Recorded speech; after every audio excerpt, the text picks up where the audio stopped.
Muy buen día para todos, yo soy el profe José y vamos a iniciar con la clase del día de hoy. Bueno, la clase del día de hoy, así como las dos clases anteriores, se titula El universo, el sistema más complejo que conocemos. Bueno, esta ya es la tercera y última parte acerca de este tema. Vamos a recapitular lo último que vimos en la anterior clase, en donde, por decirlo así, concebimos la idea de poder introducir un esquema, este que tenemos acá, que consta de la misma estructura, o sea, es decir, es el mismo binomio de Newton, visto de la siguiente manera. Recordemos que en su estructura general, el binomio de Newton es a más b todo elevado a n, es decir, dos binomios sumados o restados, que en este caso nos interesa la suma, elevados a cualquier potencia, ¿ok? Estipulamos pues que para nuestro caso a es esta expresión que tenemos aquí, pi elevado a la 7 sobre 945, más b, que es esto que tenemos estipulado acá, el número e, o la constante de Euler, perdón, por la raíz de 2, esto que tenemos acá, ¿ok? Para nuestro caso, todo ello elevado a la décima potencia. Recordemos que la finalidad o por lo menos la mayor parte de la finalidad de estos estudios es tratar de conseguir una, por decirlo así, una igualdad con la constante c. Recordemos que la constante c es la velocidad de la luz. Todo esto, ¿para qué? Bueno, eso ya lo vamos a explicar en detalle ya al final de este video, ¿ok? Bueno, recordemos así, abuelo de pájaro, por decirlo así, que tomamos la raíz cuadrada de 2, en este caso, porque, bueno, aparte de eso, recordemos que la raíz cuadrada de 2 también es considerada la constante de Pitágoras, ¿ok? Bueno, recordemos que en esa clase ya al final decíamos que esta raíz cuadrada de 2, a grosso modo, sale como resultado de la hipotenusa de cualquier triángulo rectángulo que se forme bajo estas condiciones cuando son cuadrados perfectos, ¿ok? Son figuras cuadradas perfectas.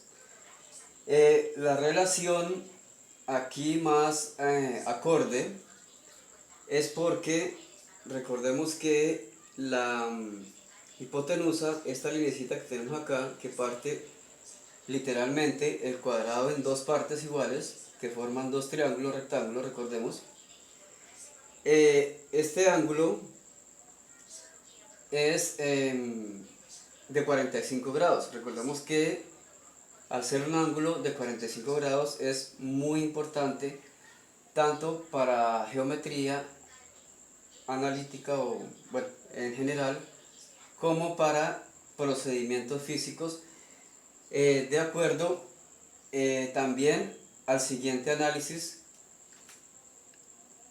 que miramos acá, ¿ok?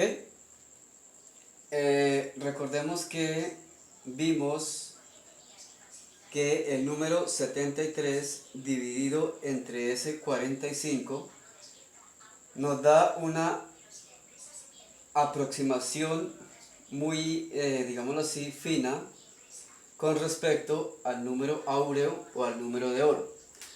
Recordemos que este número se encuentra muy presente en muchas de las formas perdón, que se encuentran dentro de la naturaleza de todo el universo, tanto aquí particularmente en la Tierra, en nuestro planeta, como en el vasto cosmos, ¿ok? En esa clase nos quedamos en la explicación sobre el porqué de que está el número E aquí. Recordemos que el número E es muy importante tanto en matemática como en física debido a su estrecha relación con las funciones exponenciales, ¿ok? Con esto deducimos que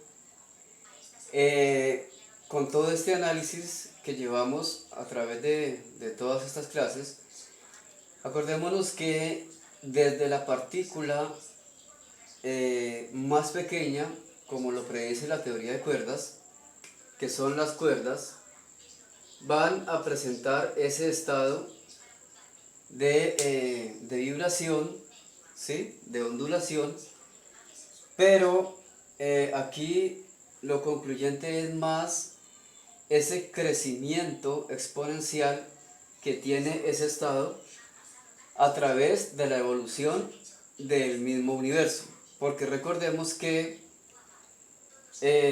iniciamos con ese estado ondulatorio de las cuerdas, de esas partículas conocidas como cuerdas, hasta llegar a ondulaciones tan colosales, explicábamos en esa ocasión, tan colosales como las que ocurren entre las colisiones de los agujeros negros. Recordemos que los agujeros negros son las estructuras más densas y pesadas que existen en todo el universo.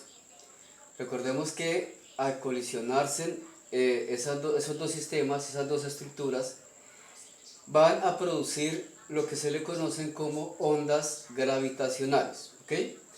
Que ya serían, por decirlo de alguna manera, esa faceta última en ese grado exponencial de ese número E, perdón, para dichas explicaciones ondulatorias en todo el universo, ¿ok? Ya por último nos quedamos en que vamos a explicar cierta analogía, que hay con respecto a esto de las ondas gravitacionales, diciendo lo siguiente. Con respecto a la teoría de la relatividad, por ejemplo, acá recordemos que si tenemos el Sol y el planeta Tierra o cualquier otro planeta, no importa, que esté orbitando alrededor de él, se realiza la siguiente analogía. Si por cuestiones, por cualquier cuestión, no importa la que sea, el Sol de repente llegara a desaparecer, los efectos de esa circunstancia, según la teoría de la relatividad, en la Tierra no serían perceptibles sino hasta después de 8 minutos. Es decir, que inmediatamente el Sol desaparezca del sistema, el espacio que se encuentra comprimido por su gravedad empieza a ondular hasta que esas perturbaciones alcanzan nuestro planeta, por lo menos en ese contexto, ¿ok?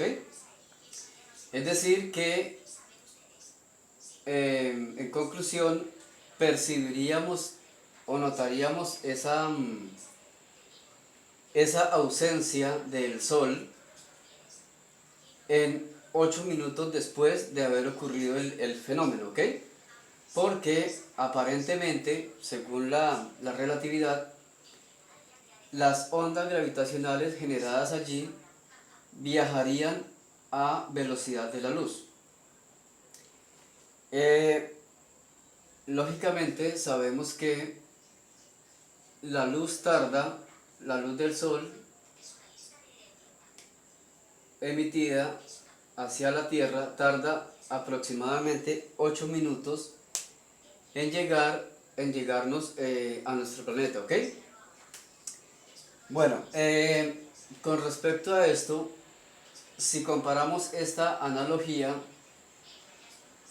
que se tiene con los efectos clásicos o no relativistas, es decir, con los efectos de la teoría clásica de Newton, esto no sucedería de esta manera. Si en dado caso el Sol llegara a desaparecer, como la gravedad en la teoría clásica de Newton se comporta como una fuerza instantánea, ¿sí?, entre ambos cuerpos, se asume que si llegara a ocurrir este fenómeno, inmediatamente el Sol desaparece, prácticamente, o mejor dicho, instantáneamente, la Tierra dejaría de orbitar, lógicamente porque no tiene ese cuerpo alrededor por el cual orbitar, perdón. Entonces ella saldría disparada instantáneamente hacia el resto del cosmos, ¿ok? Bueno, esa es como la comparación de lo que sucedería dependiendo de los preceptos que tiene cada teoría, tanto la clásica como la relativista, ¿ok? Bueno, eso como, digámoslo así, una especie de anécdota. Sin embargo, hace algunos años, con los estudios que se han hecho, estudios astronómicos con los telescopios, se ha podido determinar, ya sabemos que el espacio-tiempo es el único ente, perdón por decirlo así, que puede viajar incluso más rápido que la luz. Bueno, eso ya lo vamos a explicar un poco más con detalle más adelante, no sé si en este video o en posteriores videos, ¿ok? Sino esto como para hacer notar esa relevancia con lo que vimos en la anécdota anterior acerca del desaparecimiento, perdón, instantáneo de nuestro Sol, ¿ok? Bueno, continuando con la explicación acerca de la estructura manejada con el binomio de Newton para darle explicación coherente a lo que sucede en el universo, continuamos con esto que tenemos acá, que es pi elevado a la séptima sobre 945. Aquí indicamos que esa expresión así se factoriza y se convierte perdón, en pi por pi a la 6 sobre 945. Esto lo vamos a relacionar de la siguiente forma. Esta expresión que tenemos acá, pi a la sexta sobre 945, es la denominada función Z6 de Riemann. Recordemos que estas funciones de Riemann eh, son funciones muy fundamentales, tanto en física como en matemática, para darle una evidente explicación a muchos de los fenómenos que ocurren, ¿ok? Recordemos que la función z de Riemann se basa en la exponencialidad, digámoslo así, en la variedad, mejor dicho, del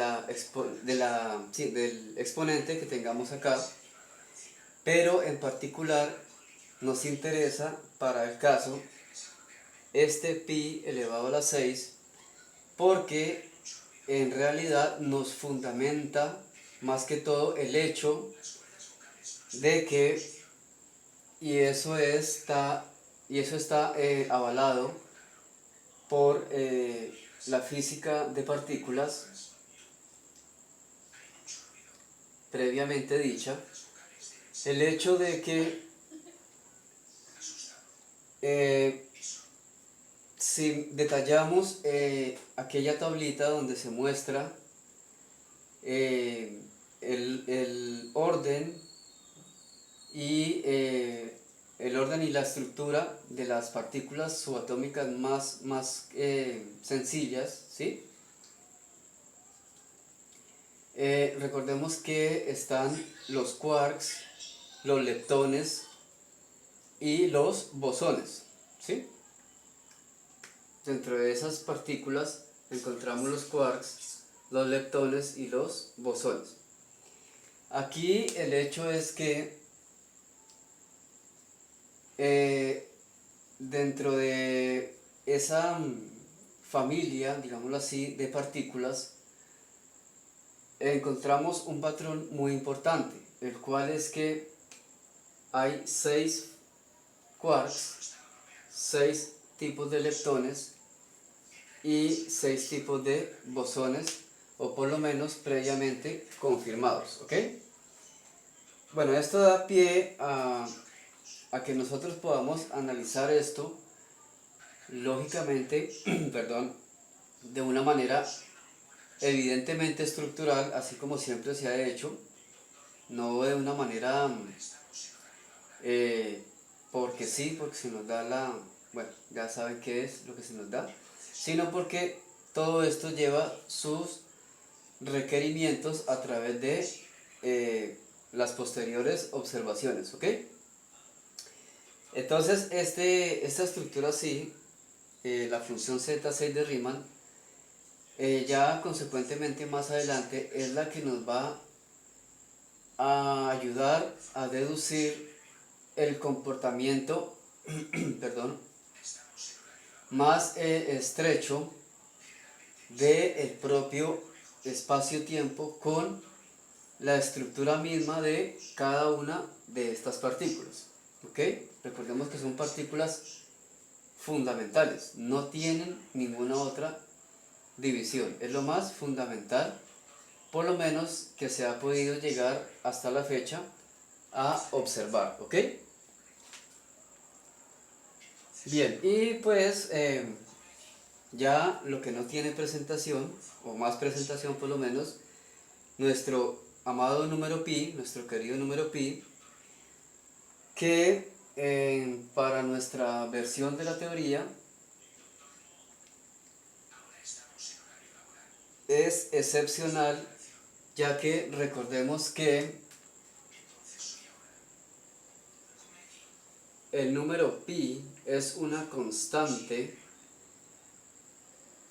y por ello su valor nunca cambia. Recordemos que por más que el diámetro o el tamaño, mejor dicho, del círculo cambie, de los círculos cambie, pi siempre va a valer exactamente lo mismo. Y este numerito precisamente es el que nos ayuda a comprender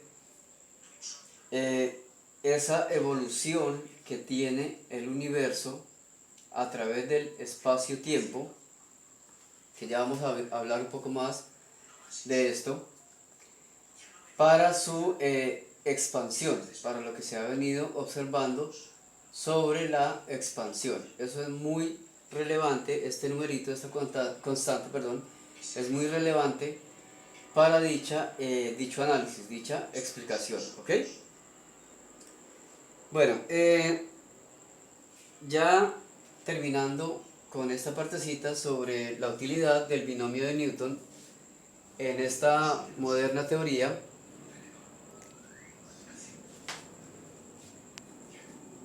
vamos a analizar ya la última parte sobre este complejo tema.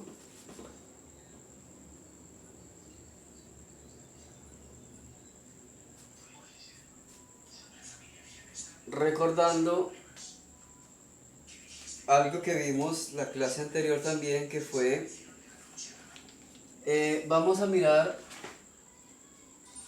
la segunda parte de las ecuaciones de campo de la relatividad, que dice 8pi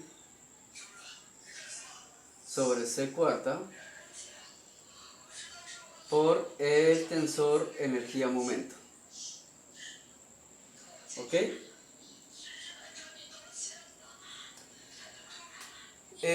Bueno, vamos a realizar, o vamos a recordar, mejor dicho, algo que hablábamos sobre, digámoslo así, este coeficiente, por decirlo así, que está acompañando a este número pi. ¿Ok?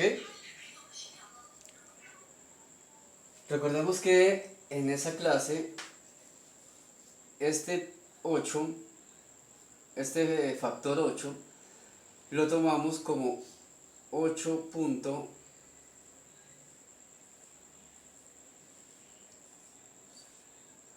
1, 2, 3, 4, 5, 6, 7, 8.00000000073.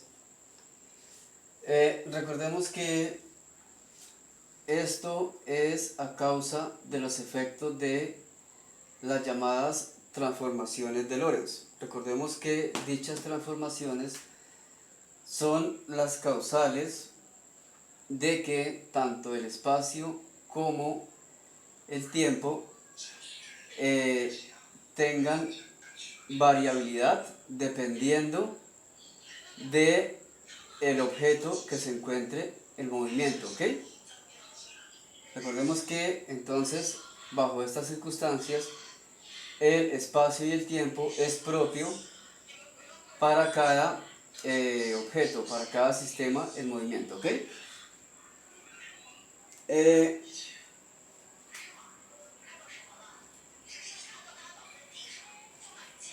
Vamos a recordar por ahí que hace algunos años, cuando se estaba definiendo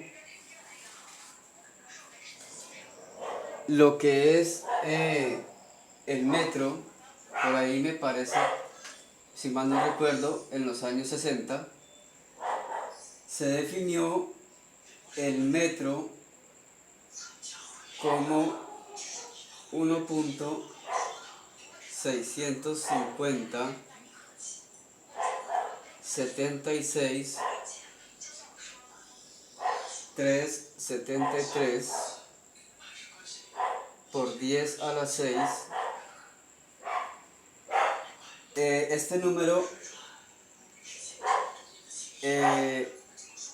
se refiere a determinadas oscilaciones de un isótopo del cesio, isótopo 86, si mal no recuerdo. Este es el parámetro que se tomó en esa época para definir el concepto de metro, ¿ok? Bueno, en este momento, dicho parámetro lo vamos a, digámoslo así, a rescatar para consolidar ciertas aportaciones a esta teoría que estamos manejando en este momento, ¿ok? A esta nueva versión de la teoría de cuerdas que estamos manejando, ¿ok? Bueno, vamos a amplificar este número por 20 Y adicional a esto vamos a sumar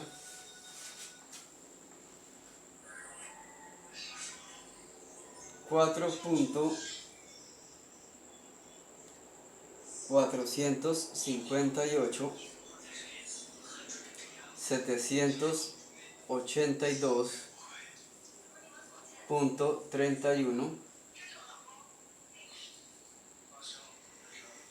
A ver, este número si es, bueno, no es precisamente constante o estructura de una constante, sino que lo vamos a tomar como un promediado, un promediado para realizar la siguiente deducción. ¿Ok?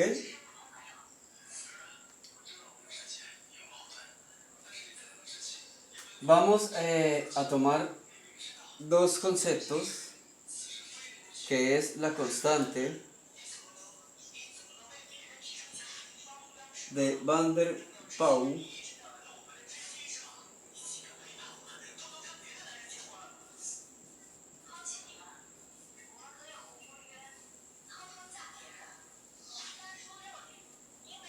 y la constante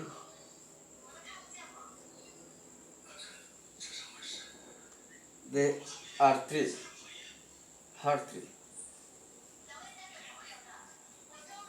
¿Ok? Bueno, aquí sí ya bajo el concepto de promediación si tenemos en cuenta los valores dados a estas constantes, el cual es de 4.53236,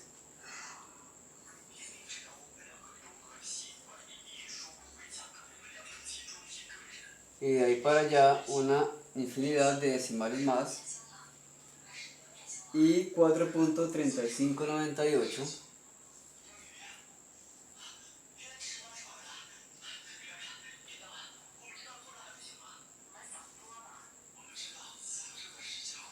y de ahí para allá una infinidad de decimales más. Decimos que en términos de promediación, de promediado de estas constantes, es que detallamos este número que al ser factorizado por esta relación que tenemos acá, nos va a arrojar el resultado que siempre tratamos de estipular, ¿ok? Entonces, si realizamos el cociente entre este valor que tenemos acá y el producto de estos dos valores que tenemos acá, nos da lo de siempre, el valor aproximado de C, ¿ok? Incluso creo que aquí nos da no un valor aproximado, sino un valor exacto, ¿ok? Al recurrir a la promediación de estas dos constantes, determinando ese valor que tenemos acá y factorizándolo con ese valor de la constante que tenemos en este aspecto, ¿ok? Bueno, recordemos que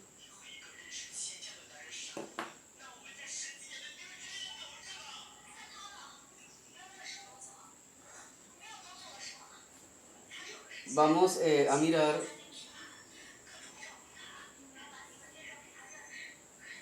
más detalladamente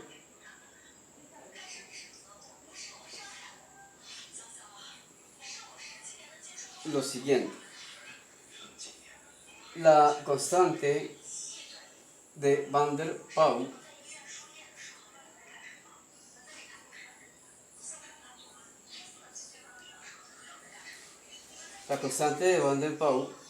vemos acá.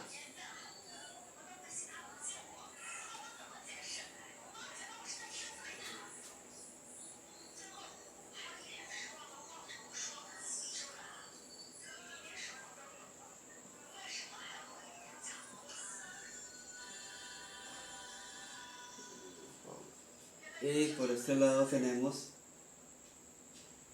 la constante de Hartree.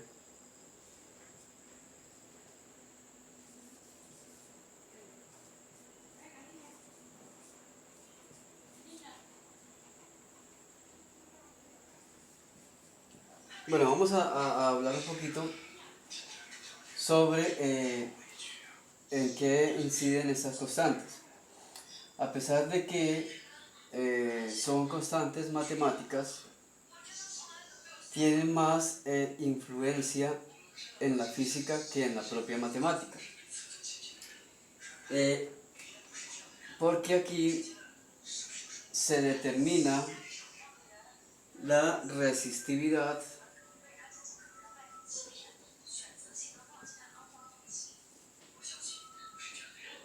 y conductividad eléctrica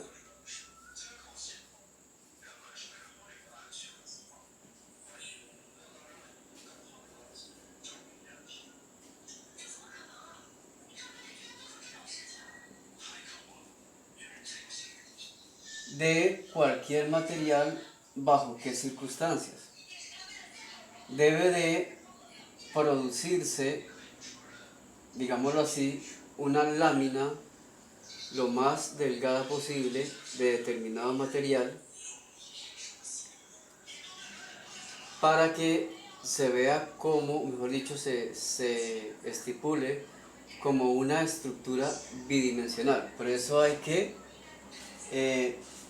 por decirlo así, producirlo como una lámina. No importa el material que sea, lo que importa es que aquí lo que se busca es el estudio precisamente de esa resistividad y conductividad eléctrica, colocando cátodos y viendo ese comportamiento de esa estructura, ¿ok? Bueno, así a grosso modo, perdón. Y la constante de Hartree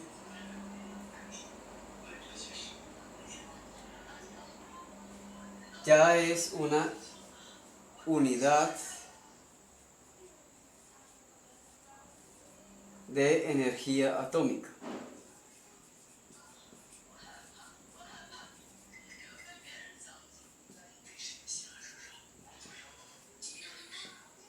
Bueno, aquí lo realmente importante es que para ese estudio, a través de esa constante, lo que se requiere es el estudio de el elemento más ligero que existe, que es el hidrógeno. Bueno, no la molécula, sino el hidrógeno en sí, para ese cálculo de esa unidad de energía atómica. Entonces, ¿a qué vamos con todo esto? Recordemos que, bueno, aquí vamos a ampliar un poco esta laminita que tenemos acá, y vamos a reformularla como si fuese el propio espacio-tiempo manejado por la relatividad y las teorías modernas, ¿ok? Bueno, vamos a verlo de la siguiente manera.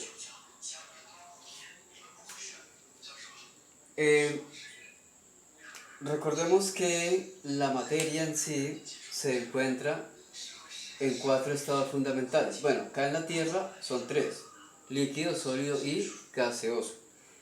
Pero recordemos que existe un cuarto estado de la materia que es muy importante y que se encuentra en, digámoslo así, en toda la vastedad del universo, conocida como el estado de plasma, ¿ok? Pero en sí, ¿qué es el plasma? Bueno, vamos a recordar un poquito que el plasma es básicamente hidrógeno, pero, por decirlo así, en un estado de máxima excitación, ¿sí? Recordemos que son átomos de hidrógeno con suficiente energía, ¿sí? Entonces, ¿a qué vamos con esto? Utilizando estas dos propiedades, la constante de Van der Pau y la constante de Hartree, con respecto a la resistividad y conductividad eléctrica, recordemos que el plasma en sí, por ser tan altamente energético y encontrándose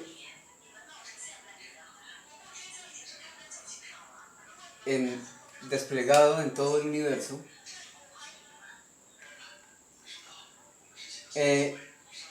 tiene cierta, digámoslo así, bueno, recordemos que el hidrógeno, por ser el elemento más sencillo de la tabla periódica, solamente contiene un protón y un electrón girando alrededor de ese núcleo. Miremoslo de esta manera. Si de manera excitada, por decirlo así, esos átomos de hidrógeno pueden estar recurriendo, mejor dicho, están recurriendo a estar transfiriéndose electrones de una manera exorbitante para producir, digámoslo así, ese plasma, porque recordemos que todo ese estado de movimiento es el que produce esas variaciones en la energía, en la energía térmica más que todo.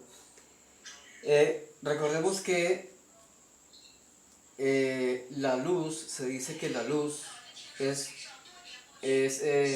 está hecha de fotones, pero también por su naturaleza y según la física de partículas, el propio fotón se comporta como antipartícula y como partícula. ¿A qué vamos con esto? Si analizamos bien esta estructura de la constante de Van der Pau, el propio espacio-tiempo sería ese material que está, por decirlo así, vuelto una lámina, ¿sí? Porque eso es, digámoslo así en términos prácticos, lo que es el espacio-tiempo, una especie de lámina que se recopila en 4 dimensiones, porque estamos llamando, digámoslo así, a colación los tres formas, digámoslo así, del espacio y el tiempo. Bueno, recordemos que dicho fotón es capaz de siempre, de tener la suficiente energía y poder ir siempre a la velocidad de la luz, ¿ok?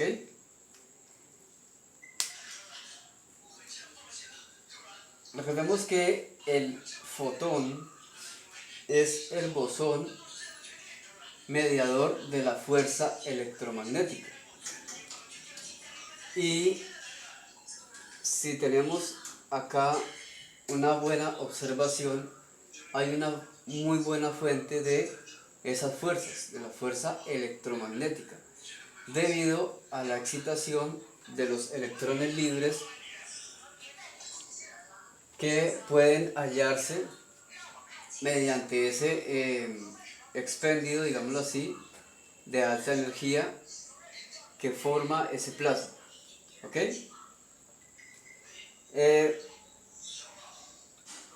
Por analizarlo de esa manera, recordemos también que el fotón, debido a esa, volvemos al contexto, a esa estructura que tiene, es de las únicas partículas, o tal vez la única partícula, que pueda desplazarse, o que puede desplazarse en el propio vacío, y aún más a ese límite de velocidad, ¿ok? Bueno, acá con esto queremos llegar a la conclusión de que, perdón, dicho plasma puede contribuir a, a que haya esa fuente de energía para que los fotones puedan desplazarse por el espacio y el tiempo a, a dichas velocidades. Igual en el video anterior también postulamos la hipótesis de que si el fotón o los fotones se consideran en sí mismos partículas y antipartículas, ellos pueden, por decirlo así, estar conformados internamente por cuerdas y anticuerdas, que, dicho de otra manera, esa materia y antimateria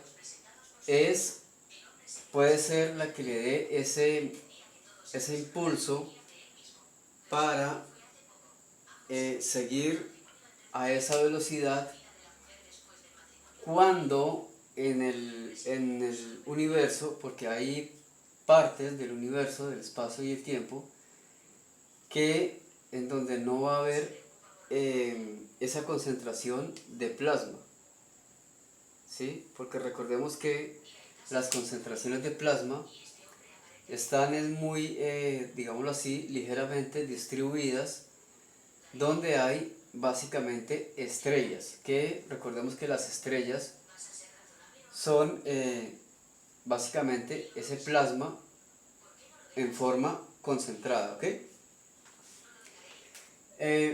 Con respecto a la constante Hartree, que es la unidad de energía atómica, recordemos que al hidrógeno, o mejor dicho, al ion hidrógeno positivo, también se le conoce como protón, simplemente como protón. ¿Por qué? Porque si recordamos, si aquí hay un protón, un solo protón y un electrón, si el átomo de hidrógeno pierde ese electrón, pues básicamente, ¿qué nos queda? Un protón en forma libre. Es decir, básicamente es energía atómica, ¿sí? En diferentes concentraciones, sí, porque recordemos que el hidrógeno posee otros elementos análogos a él, que son el protio y el deuterio, si no estoy mal. Bueno, en fin, son, bueno, en este momento se me olvidó la palabra exacta que se maneja en este término, si alguien me recuerda, bueno, se me olvidó en este momento. Entonces allí es donde vamos a analizar la parte de la unidad de energía atómica a través de ese procedimiento por el cual allá en la formación de ese plasma, el hidrógeno o los átomos de hidrógeno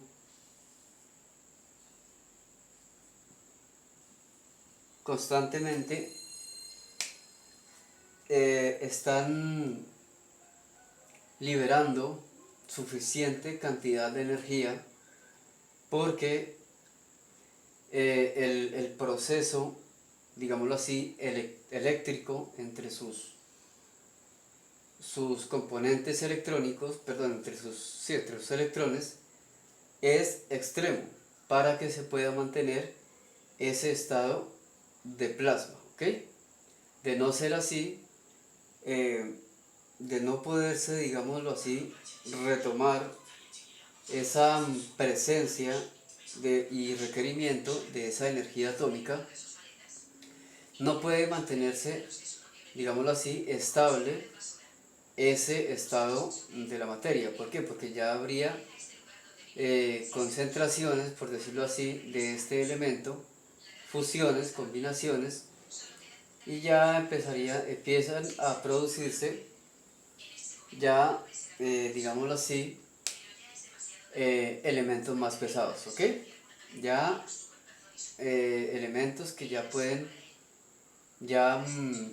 concentrarse en en las demás diferentes estados de agregación de la materia, líquido, sólido y gaseoso, ¿ok? Entonces, digámoslo así, esta es la razón por la cual el plasma es hecho únicamente de hidrógeno, ¿ok? Hidrógeno en, en extremas condiciones de energía. Bueno, ya por último, ahora sí ya por último, vamos a analizar lo siguiente. Según la teoría de la relatividad, el espacio y el tiempo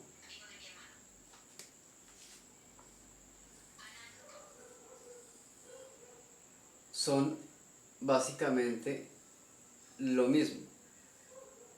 Deben de tratarse de igual manera, porque tanto el espacio como el tiempo sufren dilataciones, es decir, contracciones, mediante los efectos de la velocidad. Sin embargo, de una manera un poquito menos estricta y con rigor al manejo que le damos nosotros en esta versión de esta teoría, propiamente no consideramos al espacio-tiempo como una única entidad. Más bien son dos entidades por separado que de cierto modo tienen características que los distinguen y características que los hacen, digámoslo así, como si fueran una única entidad, ¿ok? Sin embargo, para nosotros, volvemos a reiterar, el espacio y el tiempo, así como las ondas y las partículas, forman dualidad.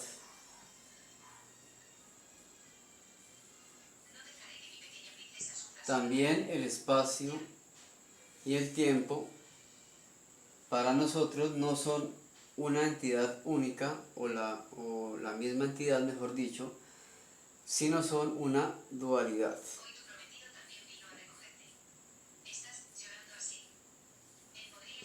Recordemos que para que dos sistemas sean duales, o mejor dicho, el término dualidad quiere decir que aunque no son lo mismo,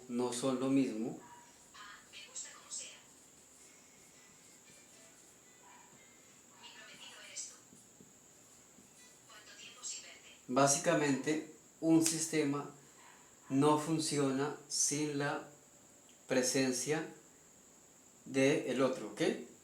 O sea, son, digámoslo así, como dos, por decirlo así, como cuando se forman dos trenzas.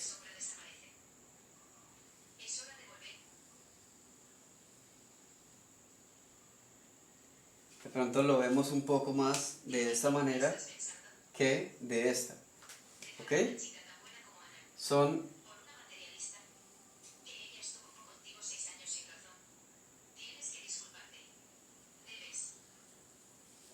son entes los cuales no pueden, digámoslo así, funcionar el uno sin el otro, no porque sean lo mismo, sino porque en este caso llevan algo en común. Y ese algo en común se ve incluso desde la física clásica, es la velocidad. Recordemos que la velocidad es la relación entre la longitud o el espacio y el tiempo. Si relacionamos siempre estas tres cosas, obtenemos esa dualidad, ¿sí?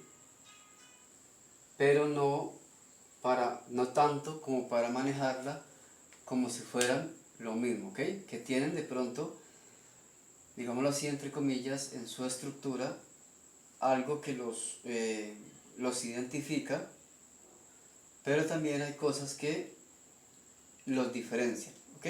Bueno, eso ya lo vamos a determinar un poco más adelante, ya digámoslo así, ya cuando miremos ya la resolución de problemas, bueno, así como se hace en cualquier